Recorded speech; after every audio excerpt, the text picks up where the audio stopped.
These are the Fantasy Facts presented by Gridiron Experts with your hosts, Pat Loftus and Seth Keller. Hey, welcome back and welcome in. It is I, the at-home dad, hanging out all alone tonight. Unfortunately, my good buddy, Dynasty underscore Pat, his whole family is kind of sick with a stomach bug. So we wish him, a speedy recovery to him and his family. But the show goes on. We got to check out what's happening in week 5. Make sure we got our lineups good to go. Make sure everything's set up. We pushed it back a couple of nights, hoping that he could get better as quickly as possible. But unfortunately, not able to happen. But what that does mean, I got the game going on right here. You might have the game on as well while listening in. While we try and hit as many of the games coming up as we can. We're going to try and do as close to a regular show as possible. And that means starting off, by bringing in our good friends, Underdog Fantasy at underdogfantasy.com. I'm sure you've heard of them. We got the logo hanging out in the top of the screen there. I did my hashtag live lunchtime live draft. Jeez, I'm getting my own hashtag wrong. Hashtag lunchtime live draft today with Underdog Fantasy. Make sure you check them out. Use the link that we have in the show notes so that you can go ahead and get yourself $10 free when you deposit your first $10. And that's perfect right now because starting with week 6, there is the resurrection happening. That means that, hey, maybe your best ball teams, womp, womp, womp, you drafted them a little too early and they look like doo-doo right now. Well, guess what? The resurrection allows you to come back from the dead if your best ball team is sucking right now. I know I got a couple. I'm going to throw some into it. What's great is it costs $10. When you sign up and deposit $10, you get a free $10 from us through your good friends over at Underdog Fantasy. Make sure you check it out. I did a couple of live drafts today, and also did my pick'em, which I absolutely love. So make sure you go ahead and check them out over at underdogfantasy.com or get the app, Underdog Fantasy. It's a beautiful thing. All right, we're gonna jump right into. Oh, that's not where we're jumping. Hey, stop that. All right, I guess we don't have the audio for. There we go. See, this is what happens when you work alone. To pop one open with the opening question. There we go. The opening question. All right, the opening question comes to us from. Let me get to the right name. From Lars at LM Silva 78. Rate the trade 12-team PPR redraft league. Ridley for Carson. I thought this one was pretty much a home run, at least in name value alone. I'm going hands down that it is Ridley. There is some concern with the Falcons offense and them just being not very good. And now Ridley is injured, but also Chris Carson is injured. I lean towards Ridley here because his target share is going to be there. He's getting 6-7 targets a game. That's, to me, I actually think it's 8 in his last one or one of the last 2. But that right there is enough to make me lean that way. He's going to continue getting that many targets, partly because there's no one else on that team to throw the ball to. I know we want to see Pitts become a thing. He has had targets, but he hasn't turned them into anything. Ridley's been a little bit of the same. He's been a little bit of a disappointment, but if those targets stay where they're at, he's going to have games that he's going to put up big numbers. Carson, on the other hand, I constantly fear his nagging injuries that stem. He's got one going on right now. He's out of the Thursday night game. If you're listening right now, it's Thursday night. You've already missed your opportunity to switch him out. So hopefully you didn't wait for the show in order to do that. Gerald Everett is also out. So hopefully you didn't wait on taking him out either. But for the opening question, this to me is a win for getting rid of Chris Carson and bringing in Calvin Ridley. Even if Ridley doesn't get all of the exposure that you kind of want, all the fantasy points that you want, his name value alone will bring in more value than Chris Carson's will on a typical trade. Granted, it's not what it was, but it still should be pretty good. All right. So that was the opening question. Let's go ahead and head over to the news desk.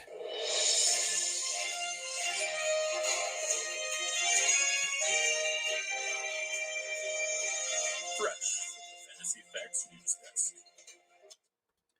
All right. We're going to try and run through the news pretty much as quickly as possible here. I already mentioned Chris Carson and Gerald Everett are out for the game. Again, hopefully you didn't wait for that. I mentioned that Ridley was out, but also Russell Gage is out as well. They're both dealing with injuries. This does not bode well for the Falcons in the Sunday morning game over in London. The best advice I have is if you're playing any Jets or Falcons, go ahead and put them into your starting lineup. Don't put them into your flex because they're playing at 9:30, 9:30 Eastern time. So it gives you a little bit more leeway if you got to make any types of flexes or changes. That game feels all sorts of like a trap game to me. I am not excited about that game at all. Um, I want to say that's one of the lower over unders of the week. Well, it's not the lowest, but it is one of the lower ones at 46.5 points. I just don't see these two teams being offensive powerhouses. And I know like 20 to 24, 20 to 27, like that's not really an offensive powerhouse type of day, but that's what they would need in order to cover that over under. I think I really don't think we're going to get there unless Cordarrelle Patterson, breaks a couple of big plays. If Michael Carter finally gets to the point of breaking some big plays, but those are just, those are more statistical anomalies than they are something that you can really bet on. For me, I do not like this game at all. I know uh, one of the guys on Twitter, Brett, I'd have to look up his Twitter handle, but he said that Kyle Pitts was going to be a household name after this weekend. I don't believe it, but it is a possibility with both of those guys being out. He could be the man in that situation. I just don't see how the Falcons really put up that many points. And granted, it's the Jets, but the Jets, they've given up they've given up plenty in rushing. They haven't given up plenty in passing. That they are the second best team for running backs to play, 30th for quarterback, 30th for wide receivers, and 25th for tight end. So I do like a possibility for Mike Davis to do something. I do like the possibility for Cordarrelle Patterson to do what Cordarrelle Patterson has been doing. But man, oh man, I am not excited about that game at all. Even though the Falcons have literally been giving up points everywhere, I still just don't trust the Jets to take advantage of it. So that's a little bit of breaking news as well as some of the team previews for week 5. So I'll make sure I don't talk about them later on in the show. All right. Moving along. Elijah Mitchell is still limited. It looks like he's on track to get back in and play. I'd be a little bit excited for this, but not that excited. It does put a damper on any kind of hope for Trace Sermon, it seems like. And for me, it's just even more. I'm really hoping that I have Jeff Wilson in my IR spot because it seems like if he comes back completely healthy, he could take over this role here because, hey, who knows? It's the 49ers running group, and none of them look that good right now. So sticking at running backs, Josh Jacobs is back to a full participant. He did play last week, which was really good to see, except for he didn't really give you much to see. He had an okay game. It wasn't very good, but it was against a really good defense in the Chargers. So as much as, I want to knock Josh Jacobs for not having a very good game, he was coming back from injury. He was playing against a really good team, and a team that really pressured Carr a lot, and it stopped that team from being very effective. And the Raiders, who knows what you get with the Raiders on a week in and week out basis, but we'll talk about that because they're going to be one of the teams I want to preview coming up. All right. And more running backs. Chase Edmonds works alone on the sideline. This one is an interesting one. I'm still not sure what's going to happen with Chase Edmonds yet, but this is one of the things that I was saying in terms of James Conner. I know everybody wants to talk about, well, Chase Edmonds is going to be amazing if James Conner doesn't play. If Chase Edmonds doesn't play, James Conner can be maybe not amazing, but he can still be pretty damn good. So I think that there's a lot of hope for James Conner to be a really good DFS play if you find out on Sunday that that Chase Edmonds isn't going to play or is going to be playing dinged up. It makes James Conner be a really good value as long as his value stays low. I'm not going to get too excited about that, but James Conner has been punching in the ball at the goal line. You give him full 20, you give him the full length of the football field to work, and we could see a lot bigger and better things out of James Conner. Let's not forget he's not too far removed from, decent seasons with Pittsburgh. He can get that going again in Arizona. It's just a matter of him getting enough work. Right now, Arizona has that perfect kind of tandem of Chase Edmonds and James Conner. It works out great in real life football. It works out okay. It worked out decent last week in terms of fantasy football, but you'd much rather have a workhorse back in fantasy than you would these timeshares. And let's keep it moving. And oh, yes, Delvin Cook misses his second straight practice. Cheers to you, Delvin Cook, for making everyone's life just that much more difficult. Cook was able to suit up and play. Again, not phenomenal. He did exactly what you kind of, I don't want to say what you expect out of Cook. But Minnesota, they did okay. Delvin Cook, let's see what his final. He had 9 attempts for 34 yards, just shy of 4 yards per carry. The biggest problem is he didn't get into the end zone. And out of the 6 targets that he had, he only brought in 2 of them. So he did have a down day for himself. You almost would have rather him been out, especially with the Cleveland game, that game only hitting a combined score of 21. I don't think anybody really saw that one coming. So that one hurt pretty good, hurt pretty bad. So it's something to keep an eye on, because if Cook can play and play healthy, he's one of the top um he's one of the top running backs in the league. And I don't think that's much of a stretch. I don't think that's much of a take. If he's not healthy, or if they get into a game like they did with Cleveland, you expect him to do more, but it fully looks like he just wasn't 100% back. So I'm going to chalk it up to that as to why he struggled so much last week. If he can get in a practice on Friday, if he can get in, and look good coming into the game, I'm going to start him again. It's going to happen. I'm kind of tempering expectations just because he is a back that if he's not healthy, we get one of those type of games where, yeah, he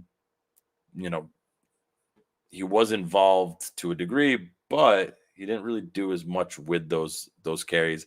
And Minnesota just didn't look like the same team, without him being as dynamic in that backfield. So let's keep it moving.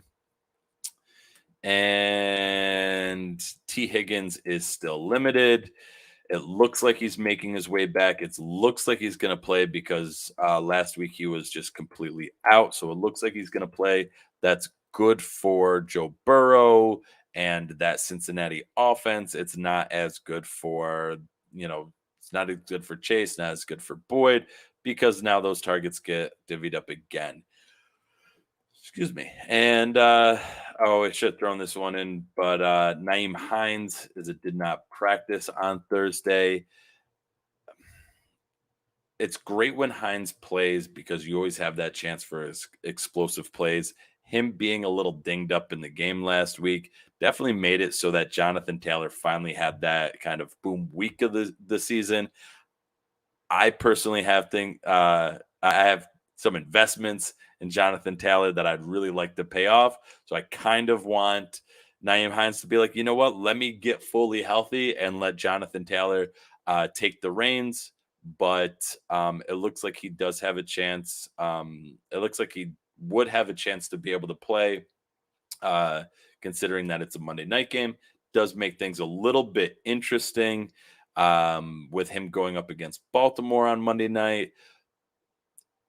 I'm probably not too excited to start him, but who knows what's going to happen between now and Sunday. So, keep that in the back of your mind. He might not play, may make Jonathan Taylor a little bit more exciting, but he also definitely someone to keep an eye on. Elijah Moore is back for the Jets in the London game. That's great for the Jets. That is not really that big a deal for fantasy right now, except for the fact that Atlanta hasn't been able to stop anyone, but it's the Jets. And do you really want to, invest too heavily into the Jets? The winning answer there is typically no. Gronk is likely out again. If you read, I think it was bruised ribs, broken ribs, punctured lung. Yeah, you stay out, Gronk. Get all that taken care of. That sounds absolutely painful. Everyone knows that Gronk is just a beast of a man, but yeah, let's get healthy. Let's get you back to where you kind of need to be and can be because yeah, it's no bueno having broken ribs, cracked ribs, bruised ribs, a punctured lung. Yeah, let's get over all of that. It also doesn't make me any more likely to start like Cameron Bray or OJ Howard. I know there was a quick little like, ooh, maybe that, the little fantasy prospecting of who's the next man on the depth chart. Oh, they're going to be great. Yeah, probably not. Tampa Bay has enough weapons that they don't need to rely on a second or third string tight end in that offense. They have Godwin, they have Mike Evans, they have Antonio Brown, they have Leonard Fournette, and they have Tom Brady throwing the ball around. They don't need to, force somebody into the game like a Cameron Bray or OJ Howard. All right, Sterling Shepard and Darius. Oh, this is a good one. So many S's in here. I'm gonna drink a little bit of a beer before I try this one because there's gonna be a whole lot of slurring.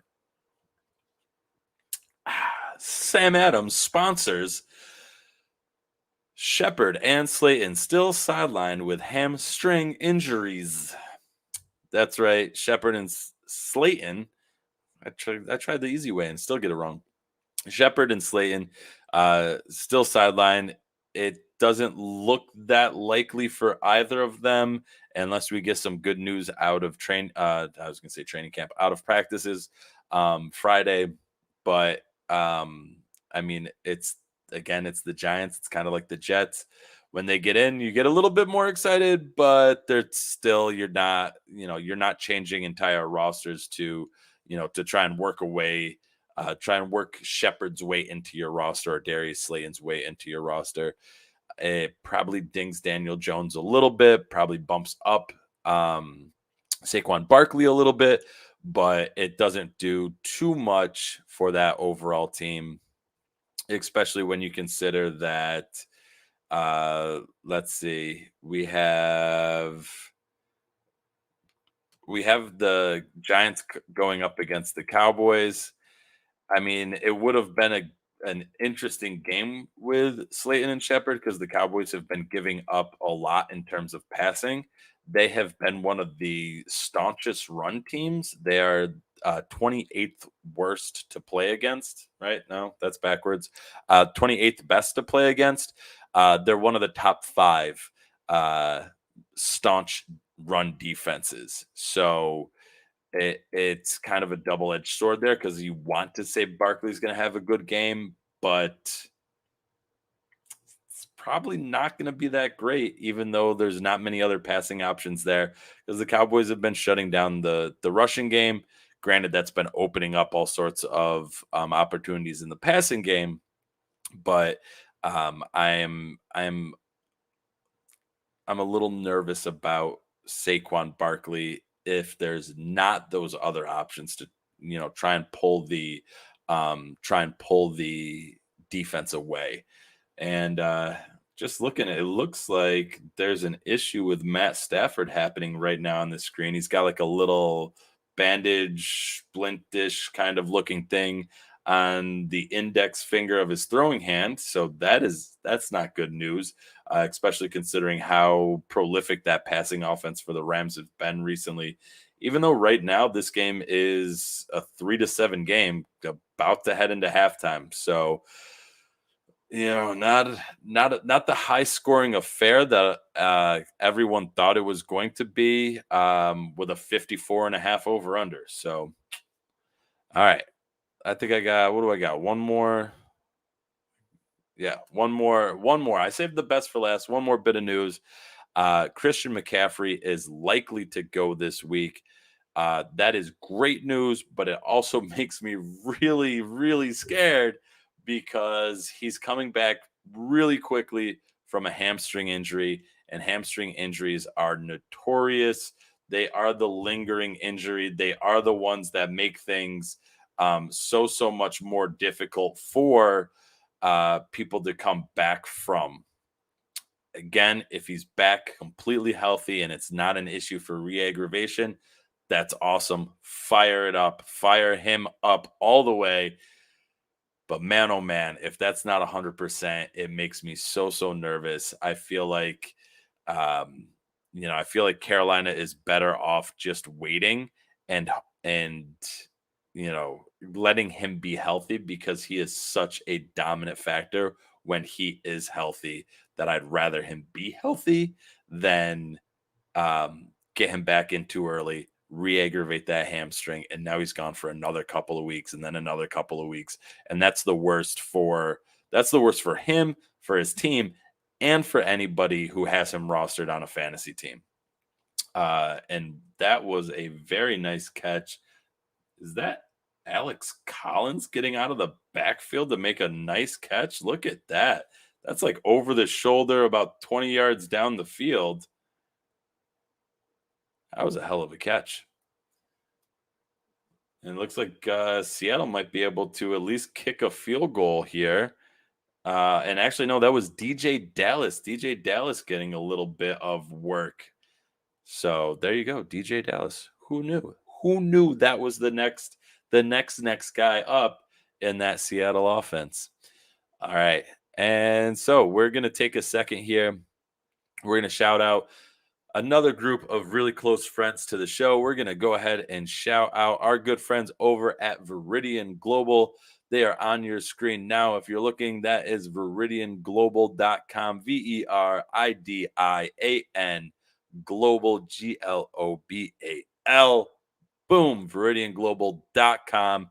They have some of the best fantasy football designs out there for anybody just about on your fantasy team.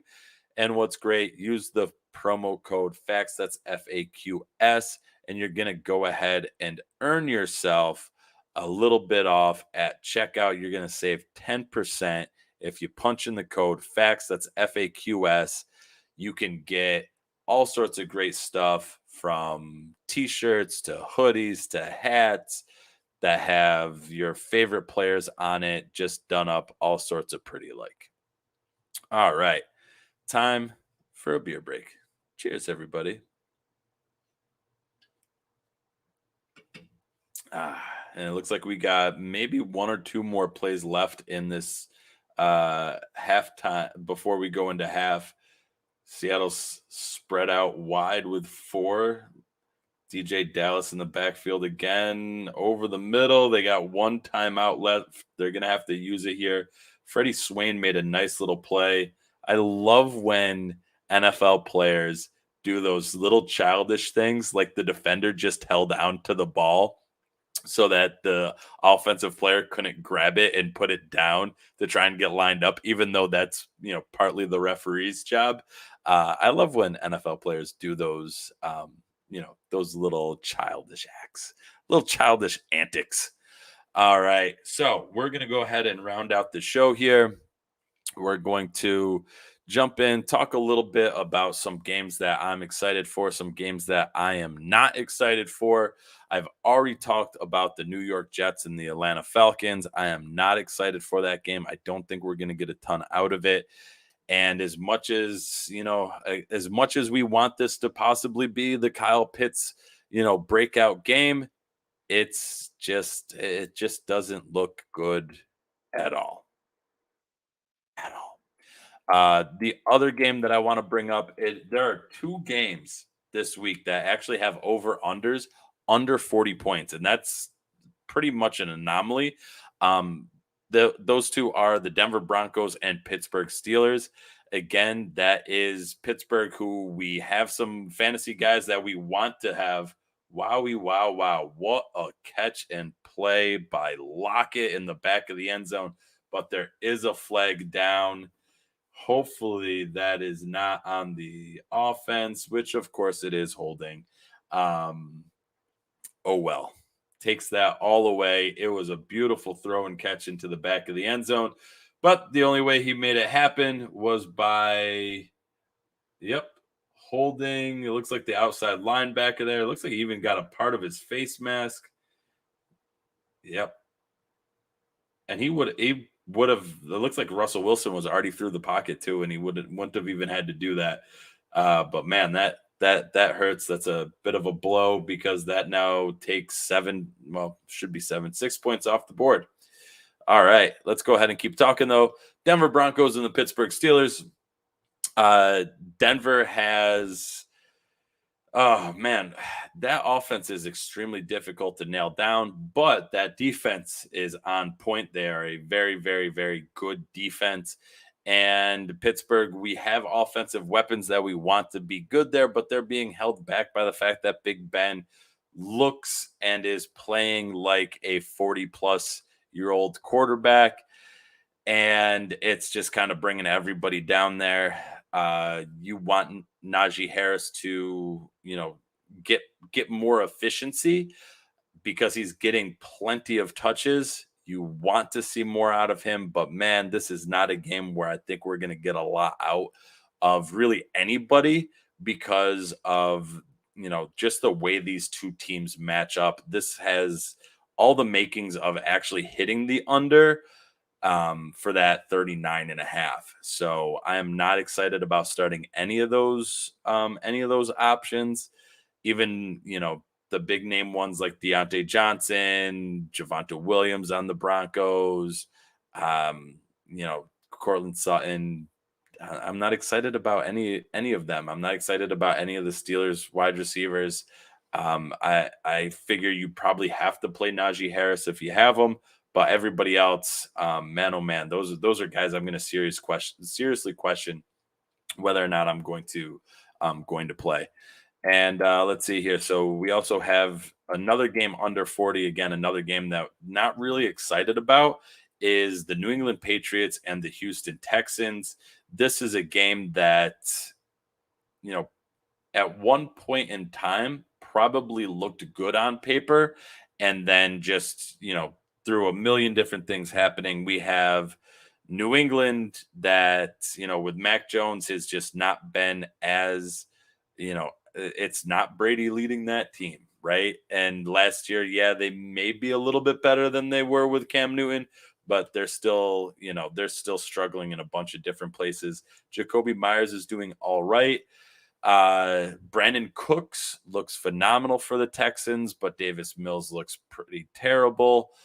which is eventually going to bring Brandon Cooks down a little bit. It will seem, unless Davis Mills can kind of catch up, or they can get Tyrod Taylor back in there and start slinging the ball a little bit more. Other than that, man, there is just not a whole lot to like out of this. But this is one of those games where I'd rather stay away from in terms of betting than put any money on, because who knows what's going to happen. Neither of these teams are, that easy to predict, where, they're not the Chiefs where you're like, "Oh, they're going to score 30." It's going to happen. Doesn't matter who the defense is. They have so many playmakers, they'll figure out a way to scheme it and match it up. Man, that this game could end literally like 10-7, or it could end 35-33. Like, there are just so many different possibilities there. And that doesn't mean that the offenses are doing good, because I could see pick sixes happening. I could see fumbles happening. I could see blocked kicks happening. There's so many different ways of just these two teams being bad, and that leading to so much more variance. I'm not going anywhere near this game in real life, fantasy, betting. I just don't want. I don't want it. I don't want it. All right, now on to a couple games that I really like. I'm gonna stick with the Chiefs here. It's it may be the highest over under. It is at 56.5. It looks like, is the Buffalo Bills and the Kansas City Chiefs. The Bills have been rolling. They have been rolling. They have been steamrolling teams. That is not going to happen against the Kansas City Chiefs. But this game has everything set up to be like a 30-40 point back and forth, that it's going to be whichever team has the ball last is going to be the team that ends up coming out winning. This is a game I could see easily both teams being in the 30s and 40s. This is a game where I'm firing up literally everyone. Even guys that have been disappointing, like CEH, I'm firing them up here, because the Bills are going to have to put in a lot of work in order to contain Tyreek Hill, in order to contain Travis Kelce, in order to keep an eye on Mecole Hardman, Demarcus Robinson, those other kind of, auxiliary wide receivers that they have, and really to be able to just always keep an eye out for what Patrick Mahomes is about to bring to the table. They have not had to face that yet. When they steamrolled Miami like 30-0, they're not playing anything close to what they're going to be facing in the Chiefs. This game right here is probably my number one game that I'm targeting in DFS. If I have my Chiefs players, I am starting them without any hesitation. If I have my Bills players, I'm starting them without any hesitation, except for the Moss Singletary back and forth. It looks like Moss is starting to gain a lot of momentum, a lot of ground in that backfield. I do not fully trust it yet, partly because, one, I still think the Bills like Singletary. I think the Bills, they involve him. They've been involving him over the past 2 years. He's been almost 1,000 yards from scrimmage from back-to-back years. That being said, he's not a player that you're really starting with much confidence. So those two guys I am not excited about. If I do have to choose one, it would probably be Moss over Singletary, but I would not be surprised if this game kind of flips on us again, and now we see Moss taking a back seat and Singletary showing out and looking a little bit better than Moss. It's what happens in the NFL, partly because of matchups, partly because of the way the game's played. It's kind of what's happening right now, where we see Robert Woods finally getting more involved in the game, because you start to see the defense start to move and position themselves in order to, try and stop Cooper Kupp, who's been on a complete tear so far this season, looking phenomenal. The defense is going to roll. They're going to adjust. They're going to try and take advantage not take advantage, but try and take away that best weapon. And that's where, you're starting to see, like in like today's game right now, Robert Woods is starting to get worked back in. He's getting some targets, he's getting some open looks. And in another couple weeks, that's going to shift again, right? And so it's just trying to be ahead of those shifts and curves with that backfield in Buffalo. Best bet is to stay away from it, but if you got to be involved in it, I lean a little bit Moss, but Singletary in a pinch if you need him could be played as well. Um, and then, Stephon Diggs is a play. Even Cole Beasley, Emmanuel Sanders is a play, even though I'm not super excited about him. And also Dawson Knox is a play as well. He's definitely a streamable tight end here. He's somebody that could, you know, they can get worked over in the Chiefs secondary. They are not a prolific defense. The Chiefs. The Chiefs are the second best to play against for quarterbacks, the fifth best to play against for running backs, the 12th best for wide receivers, and the eighth best for tight ends. So they are top 12 and easiest defenses in every position. That's why the Bills look phenomenal here. Even though the Bills they are the worst team for quarterbacks that go against, the second third worst for running backs to go against, the worst for wide receivers, and the fifth worst for tight ends. So this is a great matchup of a good defense in the Bills against a bad defense in the Chiefs, a good offense in the Bills, and a great offense in the Chiefs. And it's a game where I am hammering the over. I'm playing every fantasy player.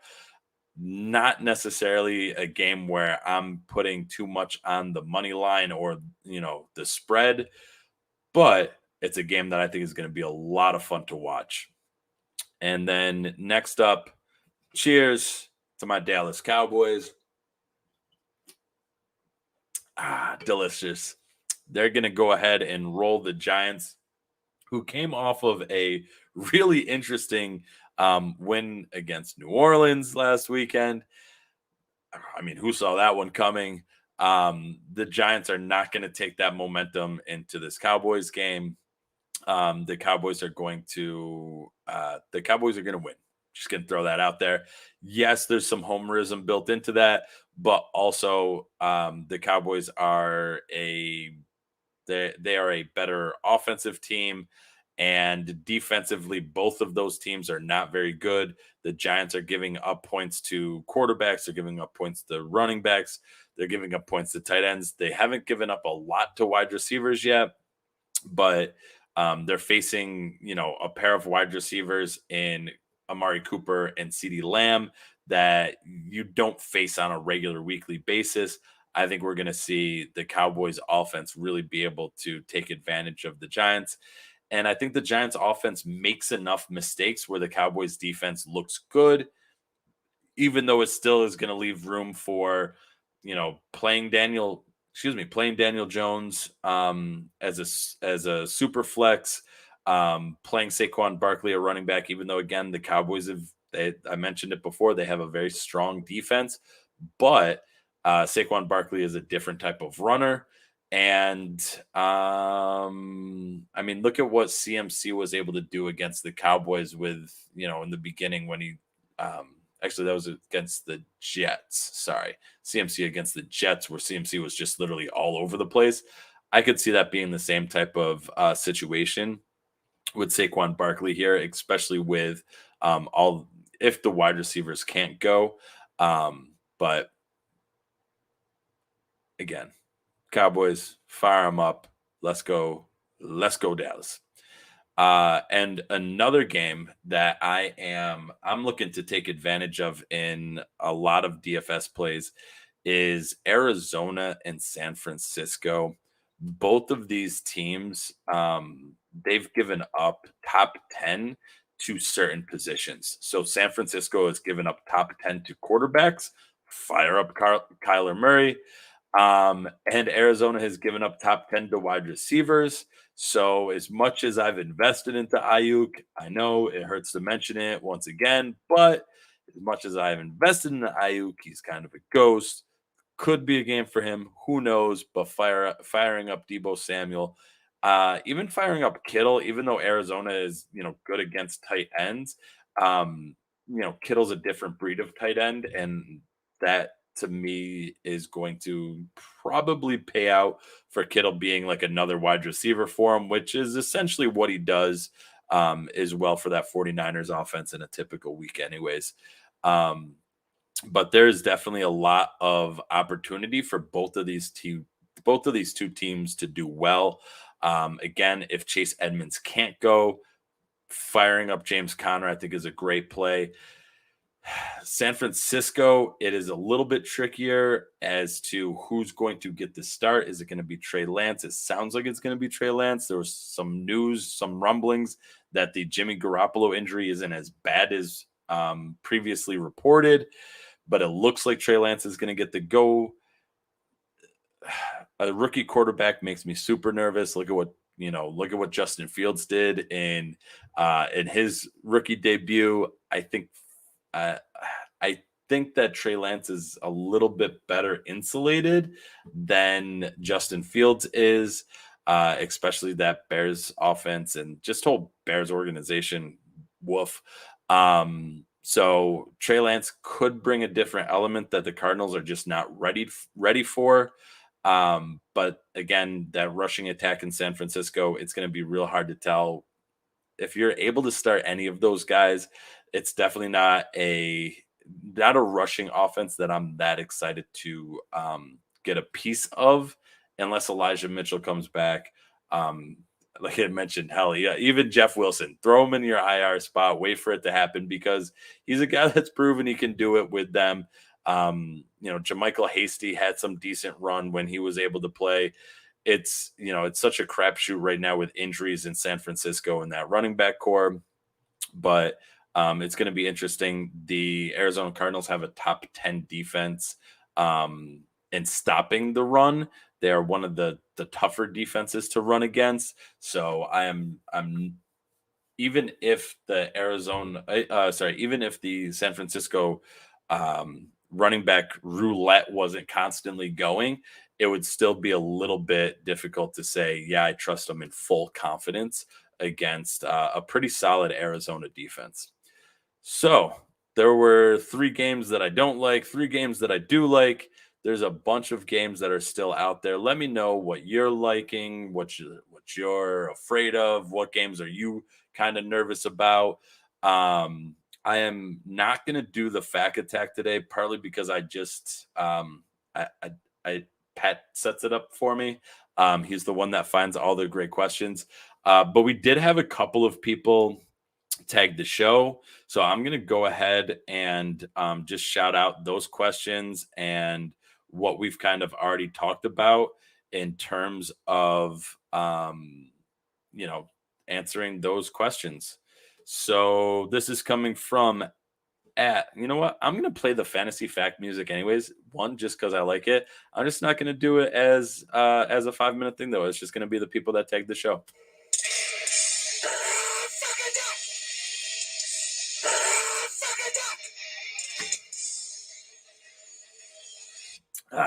Fact attack. All right. This one coming in from Fantasy FB Addicts at Fantasy FB _ Addict, but without a T. Week 5 wide receiver. Who do you play, Woods or Deontay Johnson? My response to this was you play Deontay Johnson because he's probably going to be more involved with Woods kind of taking a back seat here. But let's just take a quick look at the live stats for the game because I think Woods has already been more involved in this game than he has been in like the past. Yep, he's 6 for 6, 67 yards. So yeah, Robert Woods has already been more involved so far this game. in a half than he has been in the first quarter of the season. So that's essentially what I wrote back to him was I'm not loving Woods, but this could be the game where he bounces back and everyone with him on their bench does a collective facepalm. Looks like what's kind of happening here. Unless Deontay Johnson just goes off and has himself a phenomenal day, it looks like Robert Woods was probably the play there. But shout out to Fantasy FB Addicts. And let's see here. This is coming in. FB Addicts tagged us in another one about who to sit. And that was. Oh, where'd it go? Where'd it go? Oh, it was who do you sit? CH Alex Collins or Darnell Mooney? I made a last minute like, hey, maybe let's get Alex Collins in there. And Alex Collins has definitely had, the most attempts here for Seattle. But DJ Dallas has actually gotten the most kind of work because of that one receiving, that one catch that he made that I said, ooh, that was a great catch, as 29. So Alex Collins right now sitting at 9 attempts for 33 yards. He's going to have to punch something into the end zone here to make him worthy of a start. But who knows what's about to happen with Mooney. I think that Chicago and Las Vegas game is a trap. I think those two teams are very, very bad. And both of them are going to they're going to play with your emotions throughout that entire game. So yeah, I am not excited about that one. The next one coming in from Imperial T, another friend of the show, Clark, makes sure he tags us along with a few others whenever he's posting a question. So shout out to Clark. The question was Jalen Waddle or Tim Patrick, who is more droppable in a 12-team full PPR? And interestingly enough, I went against what the general majority said. It was pretty close, but 52% said go ahead and drop Jalen Waddle, and 48% said to drop Tim Patrick. My response to this was Tim Patrick is going to get you 10 points a game. It seems like he's a very consistent 10 points a game, but if you're consider dropping him, that means that you have another core of wide receivers that's getting you more than 10 points a game where he's sitting somewhere on your bench. Now, does that mean that you want to just cut him and get nothing? No, maybe try and trade for him or trade him away to somebody else who needs him. Try and put him in a package for somebody who needs a wide receiver and like a running back or something like that, so that you can bump up another position that you need help in. But when it comes down to it, Tim Patrick is going to get you that same 10 points every game. And that's something that you could probably stream on the waiver wire, especially if you're going, hey, I might drop him. That means somebody else is probably making a decision to drop someone else that is a similar type of player that's getting like 10 points here and there.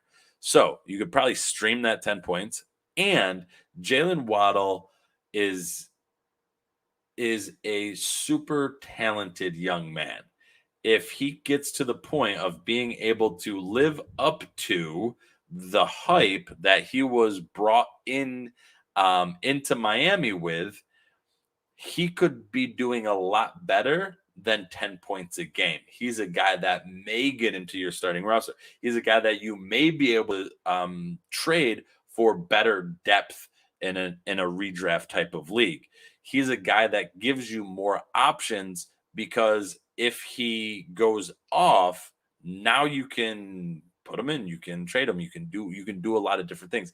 Whereas Tim Patrick, he's always just going to be 10 points. He's always just going to sit on your roster and get you 10 points that you can never do anything with unless all your other wide receivers start taking a hit. So I'd much rather have Jalen Waddle out there over some of these, some of these other, um, wide receivers like a Tim Patrick or someone else that's just mediocre. Is your typical roster clogger type of guy.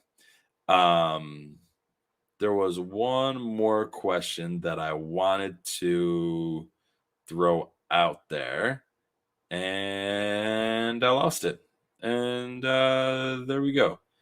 There was one more that came in from JT Cine, maybe, not sure. He asked the question, half point PPR, am I starting Woods tonight or Corey Davis? I really hope that he went with Woods. I think I put that in the chat that we were in also. But Corey Davis or Woods, I would have said Woods anyways. Because Corey Davis and the Jets, well, it's the Jets. There's not as much potential for the Jets to be great, even though Atlanta is doing, just god awful things on defense. That is phenomenal for offensive players. Could Corey Davis get a score? Absolutely, but I definitely think Woods was probably the better choice there. So yeah, that's JT Sign, something like that. CENE. Shout out to you. All right, ladies and gentlemen, that is going to do it for us tonight. One more time, go ahead and check out our good friends over at Underdog Fantasy, underdogfantasy.com. Get the app. All the cool kids are doing it. Check out the offers that, not the offers, but check out the hashtag lunchtime live draft. I just threw something out also called hashtag show your slip, which is showing off not that type of slip, but showing off your betting slip. Because they do a great pick 'em. I guess it's not technically gambling because I'm allowed to do it in New York State, but it allows you to do player props over and unders, and it's a whole lot of fun. So show us your slip. We may have a giveaway coming up if you get involved in that. So go ahead and check that out. And make sure you go ahead and check out Viridian Global. Again, they are the dual threat of fantasy football clothing. It is comfortable. It is stylish. It looks good and performs well. It is a phenomenal thing to have in your wardrobe. So check it out today, viridianglobal.com. So for myself, the at-home dad, for Dynasty Pat at Dynasty_Pat, for the Gridiron Experts at Gridiron Experts, this is Seth Keller, the at-home dad, signing off. Catch you on the flip side.